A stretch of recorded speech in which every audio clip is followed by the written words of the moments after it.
Oh, howdy all, grab yourself a drink. It is time for some Path of Exile 1 discussion. Welcome to day 11 of Teaser season for patch 3.28. Yesterday was day 10. I did not put out a video. There is a little bit of news that came out yesterday, but it's just very small. I decided to roll it into today's. But today, we have got a lot to discuss, because one of the things Grinding Gear Games have done in recent leagues is they've had a chapter of their live stream announcements that's been dedicated to what they term quality of life. Now, I don't always agree that some of these changes are quality of life. Some of them are game balance changes, but most of them are quality of life changes. And this has been a section of the live stream that they've broken up into a whole bunch of teasers that have been spread over several days. This teaser season, they've decided to drop all of that section in one single go. So we're going to discuss that, and we'll watch that video, pause it after each section, discuss some of the consequences of some of these changes. Generally speaking though, lots of good stuff here. Another thing that's important to note is that there are several things that are hidden in this video. The first thing I want to mention of these is that there appears to be a rework of the Intensify mechanic. Intensify support, pinpoint support, these use this mechanic. It's a pretty niche mechanic, but it does have some significance for self-cast builds sometimes. Anyway, there is some use of one of these supports that can't be explained by current interactions that are known to exist in the game, and also there is a support gem that is used that is not existing currently in the game, we believe, as well. So that's the Intensify mechanic changes. That's the minor one. The bigger change that's hidden in this is going to be when we see the window with the currency exchange, and that's actually in the first chapter. When this comes up, we're going to see that the scouting report section is entirely removed. Secondly, Horizon and Harbinger Orbs are entirely removed as well. However, Fracturing Orbs, which come from the same content as Horizon and Harbinger Orbs, they are still part of the game. So let's have a look at this video. What we're going to do is go through each section of it, pause it, and then discuss some of the consequences. Aiming to improve quality of life when playing POE, and the Mirage League will be no different. Since adding the currency exchange, we've been closely monitoring feedback and looking for improvements that can be made to the system. So I kind of want to jump in here and say that improvements to the currency exchange are not necessarily always good things. Sometimes they can be a big force multiplier for flippers, and that ends up, because trade is just inherently a PvP activity, that ends up being something that is a net nerf to everyone that's not a heavy flipper. However, these changes are not that. These changes will be a very slight quality of life improvement to flippers, but they will be a much more significant quality of life improvement to everyone else. In Path of Exile Mirage, you can now favorite trades on the currency exchange. This consists of selecting two currencies that you want to be able to trade between with a single click, and setting them as a favorite trade. Favorite trades will appear by default on opening the currency exchange, and will still auto-suggest a ratio based on recent trade data. So, what this means, if you are a more casual currency exchange enjoyer, you're someone who doesn't make it a major focus of your gameplay, it's just something that's there to smooth the rest of your gameplay in general. This is going to be something you're going to want to set up a Divine Orb to Chaos Orb trade, generally speaking. You're going to probably want to do that because it's the most commonly useful exchange that you're going to make. The other exchanges you might consider making will be finding some particular currency item that you are a net consumer of. For example, maybe you're running an Essence strategy. In this case, you are probably a net consumer of Vaal Orbs. You're a net consumer of Essence Scarab and Essence Scarab of Ascent. And depending on the specific strategy that you're running, you might also be a net consumer of some of the more esoteric of the Essence Scarabs as well. Also, at the same time, you're going to be a net producer of essences, but it's going to be the whole rainbow of essences. It's not like you're going to be targeting one specific essence all the time. You can't really do that. So if you're only able to have one of these favorite currency swaps, it's probably going to be Chaos Orbs against Vaal Orbs or Chaos Orbs against classic Essence Scarabs. If you are able to have more than one, it's likely to be also Chaos Orbs against Essence Scarabs of Ascent as well. So you'd end up having all three of those. That'll be where I think you would end up going. Alternately, if you're focusing heavily on farming harvest events in maps, you might find that your best setup here is going to be to list yellow life force against divine orbs. Early in the league, yellow, blue, and purple life force are all roughly equally in demand. But later in the league, demand for yellow harvest goo outstrips the others, and it's most frequently traded against the divine orb.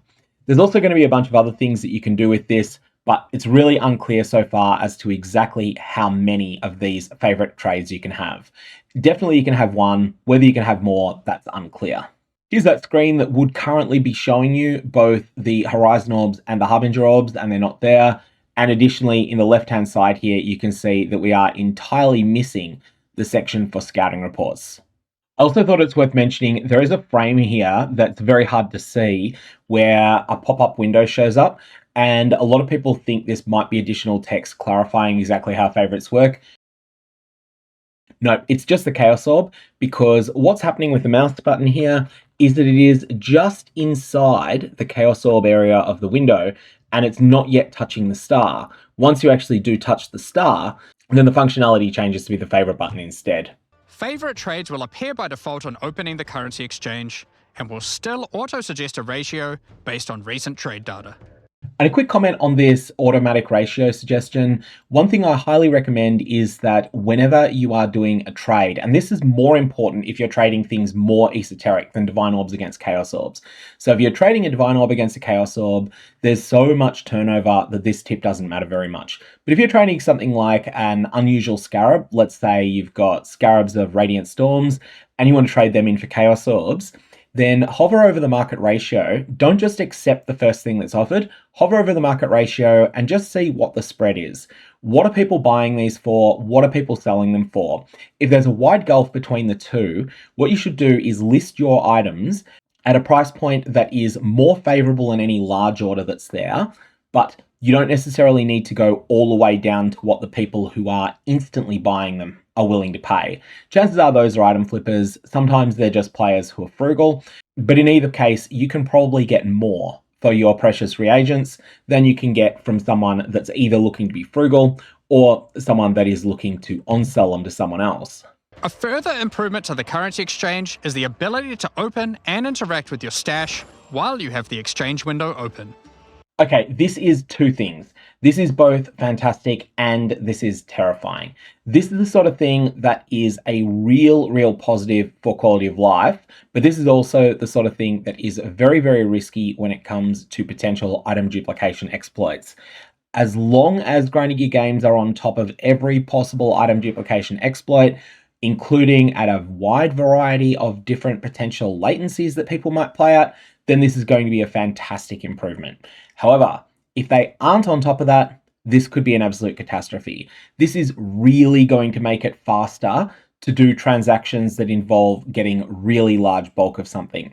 So if we assume that next league, Divine Orbs happen to settle around 230 Chaos Orbs, at least at some point in the league, if you're someone who is turning 3 Divine Orbs into 690 Chaos Orbs, this is going to be a minor but meaningful quality of life improvement. However, if you're an item flipper that is looking to turn 50 Divine Orbs into 11,500 Chaos Orbs, then this is going to be an absolute godsend. That is going to be something that's worth keeping in mind. Whilst this is going to be quality of life for everyone, this is going to be more substantial quality of life for people who are item flippers, and therefore it is going to be a buff to item flippers. And because trade is an inherently PvP activity, this is probably going to end up being something that, whilst it's very convenient for everyone, is actually going to have some negative effects on ordinary players as well. Keep that one in mind. This one's going to feel really good when you're able to transfer 10,000 Chaos Orbs out of your currency exchange window straight into your stash. But that aspect is going to be a big force multiplier for currency flippers. Right, so next we're going to have something that's a little bit funny. And that's because we're going to be talking about some genuine changes, some of which are actually more significant than a lot of people are thinking. But at the same time, I can't help but point out a typo here. And the reason I'm pointing that out is that it's good to see grinding gear games are human. Humans make mistakes. I have made much bigger typos than this in the past. I have had videos where the start of my workflow, when I upload a video, I will import the last title and description from the most recent similar video that I've done. And then after that, I'll go and I'll edit things. But I have had times where I've gone live without remembering to edit the title. And the worst thing is when you do that and then you go and do something IRL. So I'll post a video, I'll walk away from the computer, and I'll go and have a shower or something like that, or I'll go down the street to the shops. And then I'll come back and realize, oh, people have been saying for 30 minutes hey, GOG, you made a big mistake here. You've copied the previous day's video title, and I've just gone, oops. Anyways, Grundy Gear Games will be making a much smaller mistake here, which is missing one E in the word improvements. Little nitpick, but I do think it's worth looking very closely at these videos because whilst this is clearly a mistake, some of the things that come up only by searching for nitpicks are not mistakes, like the decision to remove scouting reports entirely from the Faustus interface. That's very deliberate. Since 3.24, we've been looking to add new ways to improve the campaign experience, and 3.28 is no different. This patch, we've added over 20 landmark rooms throughout the campaign, scattered across all 10 acts. Some of these reward some pretty useful stuff, so keep an eye out for the new and unexpected rooms, side passages, chests, and encounters as you progress throughout Rayclast. Now it's worth noting, a few of these have been added to the game in the past, and they've been of varying impacts. Some of them have been things that veteran players are just completely dismissive of for fairly good reason, although they're cool things that are fun for new players to find. However, some of them have been much more impactful. There was a shortcut that was added to Act 8, a new zone that was added in that connects 3 of the zones that ends up being the fastest way to get through all of Act 8. That's something that is only worth looking for if you're really looking to optimize. If you're already sub 5 hours on the campaign and you want to optimize further, then that's worth learning about. If you're not sub 5 hours yet, it's probably best to focus on other things. However, one of these is really significant, and that's the one they're about to detail. Let's have a look at the tattoo encounter that's being added. But we'll show you just one. There is now a small central island in the Karui fortress, all inhabitants of which will drop a basic tattoo when slain. Alright, that is way more significant than it might sound. I don't think we can understate how significant this is going to feel. If you're playing in Trade League, picking up a whole bunch of tattoos here, the vast majority of them are not going to be of any value. But it's worth noting that the most valuable of the tattoos are drop level restricted level 35 plus. So this is the suppression tattoo, the move speed tattoo. These are either drop level 1 or 35, and mostly 35. So these tattoos are going to be available. They're going to drop early in the game. They may not drop for you personally, but they're going to drop for some people. And what this is going to mean is that the market early on is going to have a lot of people selling these. If you're playing in Trade League, you're going to be able to pick these up pretty early if you want them. They're quite rare once players are solidly at endgame, but a whole bunch of them are going to be generated early on. I expect what we'll see here will be something akin to the way that early progression, people tend to get more Orbs of Conflict than they get later in the game, once they're very comfortably farming. As a result, Orbs of Conflict are cheaper early in the league than they end up being later in the league. I think that's going to be the case with tattoos as well. There's going to be this large influx of them that'll be available on trade, not just when the first pioneers get to Act 6, sort of 2 hours into the league, but when the larger masses of players start getting there 4, 5, 6 hours into the league, there's going to be a lot more of these in circulation. And as a result, if there's tattoos you want to get, they're definitely something you will want to pick up early in this league. I think they're going to be cheaper early on than they'll be later. The other thing is that most people anticipate, and I think they're right on this, most people anticipate that these monsters will only drop that tattoo once. So you'll clear that area out, or if you forget to do it during the campaign, you'll come back later over level and you'll clear it out with one spell. And then the only way you can go back there will likely be to make a new character. At that point, it's not worth making a new character to go back there. That'll be too much effort compared to farming tattoos via existing means, but I do think this is going to be fairly impactful early on. Who knows if other ones are going to be as significant as this or not, but some of these campaign surprises definitely be worth your while checking out what they are at the end of day 1 of the league. Now, when trading in a full set of divination cards, it will automatically be handed in to become the resultant item. If you then turn in another set immediately, the reward from the previous set will be transferred to your inventory directly, assuming there's enough free space to do so. Right, so this is going to be a huge quality of life thing for people who are very solidly at endgame, particularly if tier 17s remain the same and the tier 17 exclusive divination card, the Void, at least at the moment, it's tier 17 exclusive. If this remains exactly as it is going to be much more pleasant to turn in. I did 1,729 Void cards on stream once, and it was not particularly fun. I mean, it was fun to just turn them in and laugh at the items I was getting. But at the same time, it was quite a long experience and it just wasn't particularly comfortable. So much clicking. This is going to be much better than it was before, and this is therefore going to have somewhat of an impact on the desirability of this card. The Void in particular, divination cards for currency are going to be a little bit more comfortable to use now as well. You're still not going to pick up the Reign of Chaos card, but you might start picking up Three Faces in the Dark, for instance. Some of those divination cards for currency that weren't quite worth picking up, now that it's going to be more smooth to turn them in, they're going to be more reasonable to do so. Labyrinth font crafts that previously gave a random Transfigured Gem now allow you to choose which Transfigured Gem of that type you'd like to receive. Right, so the first thing I checked here is Penance Brand of Dissipation. The stats on it exactly match the current stats on Penance Brand of Dissipation for a gem level 1. So I did pause that and have a quick look at that when it came up. The other thing of note here, this is going to be one of those things where it's a really substantial buff for people who want to play a Transfigured Gem in solo self-found. This is actually going to be a nerf for lab farming. Why do I say it's a nerf? It's going to mean that the most desirable things that come out of lab are considerably more common, which means that there's going to be less repeating that's going to be rewarded of the lab. But with the Labyrinth being something that people generally aren't too fond of in the Path of Exile player base, it was good content once, but we've run it so many times now that we're all kind of sick of it. I don't think anyone's going to be really sad about the idea that Labyrinth is going to be less lucrative over the protracted period of time. I expect that the gems that have multiple choices are going to be worth less than half what they are at the moment. Your Penance Brands of Dissipation, your Ice Novas of Frostbolts, all of these sorts of fun things, they're going to be much easier to get, they're going to be cheaper, and I think most people are going to be happy with this as an overall package of changes. Lab runners, though, lab runners are probably going to be a little bit disappointed with this, at least once the economy adjusts to it. Not being a lab runner myself, I'm quite fine with this. The asynchronous trade item sale history is now hoverable, with full item descriptions of the sold item.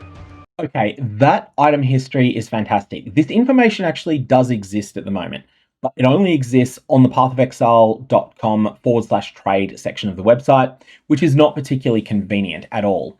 This is going to be really useful, especially if you are not sure why an item sold. So imagine this situation. You sell a set of gloves for 50 chaos, and they sell instantly, and you don't just have one person port to your hideout, you have 7. In this situation, you already know that you've underpriced the gloves, but you're not exactly sure what the thing was that made those people all so hyped for them. So you can then have a look and see what the stats on the gloves were. You can then also look and see if they've been relisted. That'll be easier than it was before. And you'll then be able to get some sort of information that helps you work out what your pricing mistake was based upon so that you don't make it again.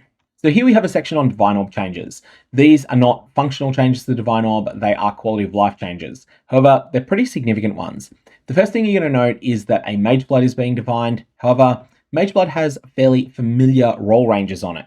It doesn't look like there's any planned nerfs to Mage Blood, or at least if there are any, they're not currently in the version of the build that this was recorded on. The other thing I think will be really good here, though, is that Divine Orbs have some kind of unpredictable interactions with certain uniques. Now, when I say unpredictable, veteran players can research the unique they're considering applying a Divine Orb to and can learn what the actual interaction is for that item.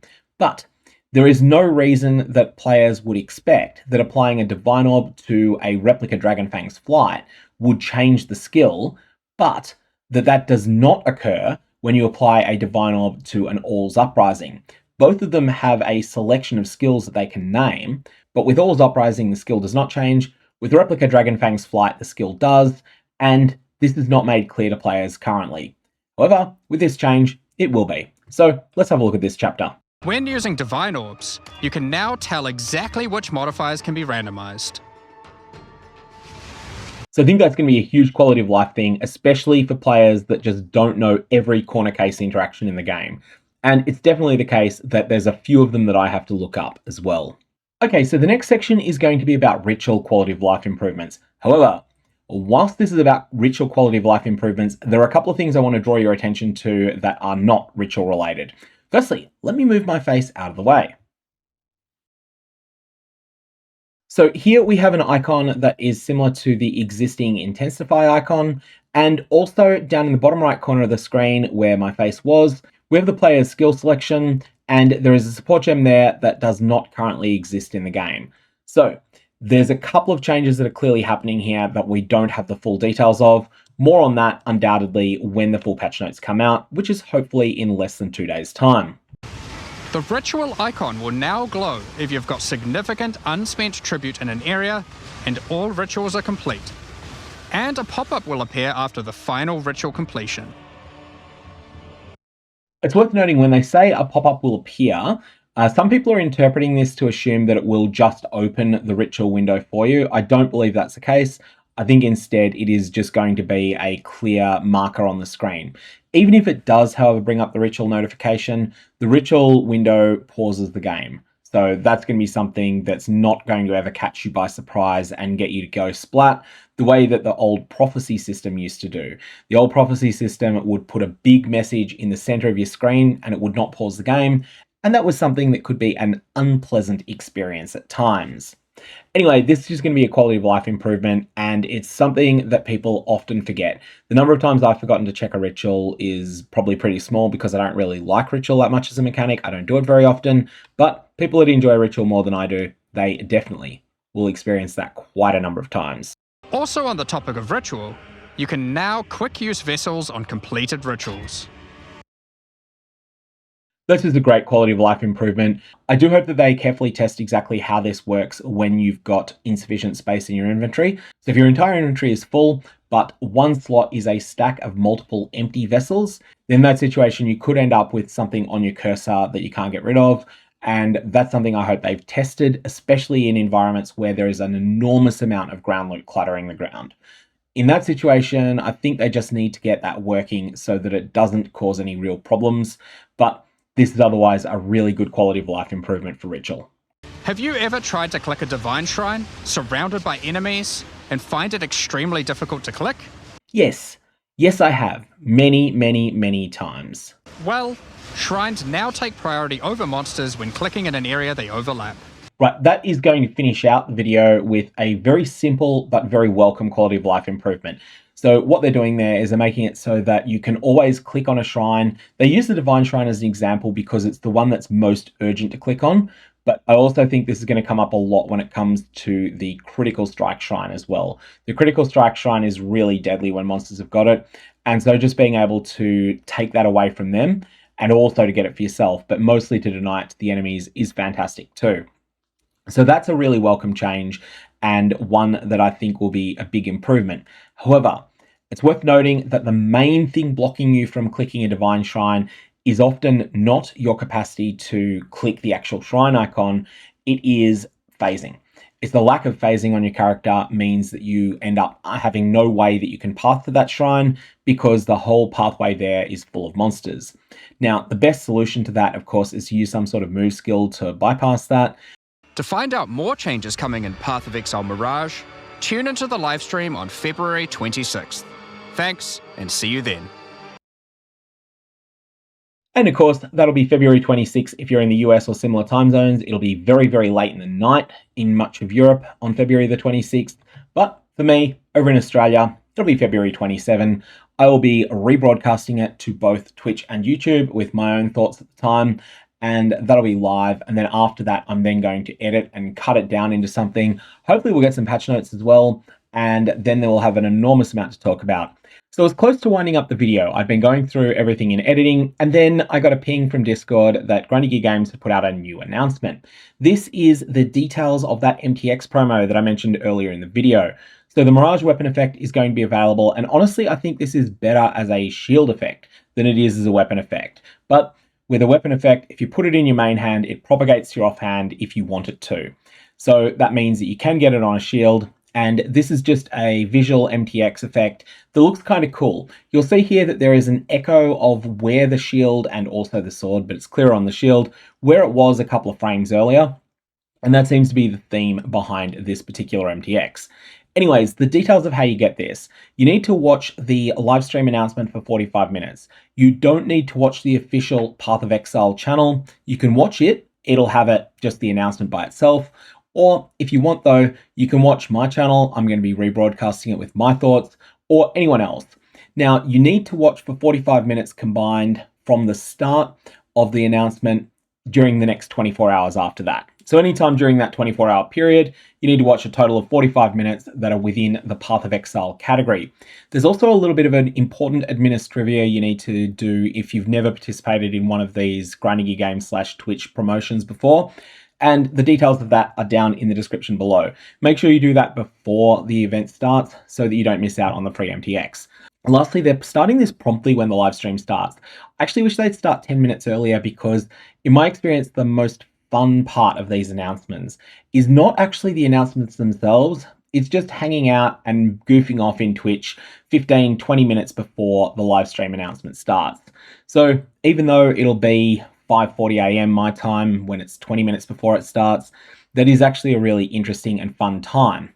Finally, you don't have to actually be watching the live stream announcement. You can watch gameplay footage instead if you prefer. So that's another option. It just needs to be in the Path of Exile 1 category. And the Mirage weapon effect appears to work in Path of Exile 2 as well. So if you're a Path of Exile 1 and 2 enjoyer, then there is an extra little bonus there. You'll be able to use it on something like crossbow.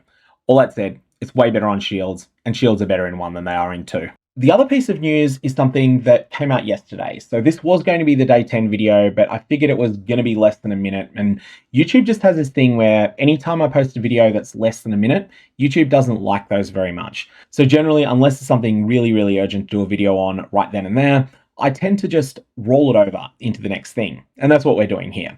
So Zizaran and Jungroan are going to be interviewing 2 game designers. Octavian, who began as a streamer, and game designer Andrew, who I don't know anything about. So Zizaran's interview is going to be at league start time on March the 1st or March the 2nd, depending where you are in the world. And then Jungroan's is going to be 3 days later than that. So March the 4th or March the 5th for me over in Australia. And these are going to be taking place on Twitch. Anyways, this is going to be on next week, and there should be a lot to dissect there. That's all we've got for today. That's the day 11 news and the small amount from day 10 that we carried over. I'm going to leave it there. May your Orbs have interesting results.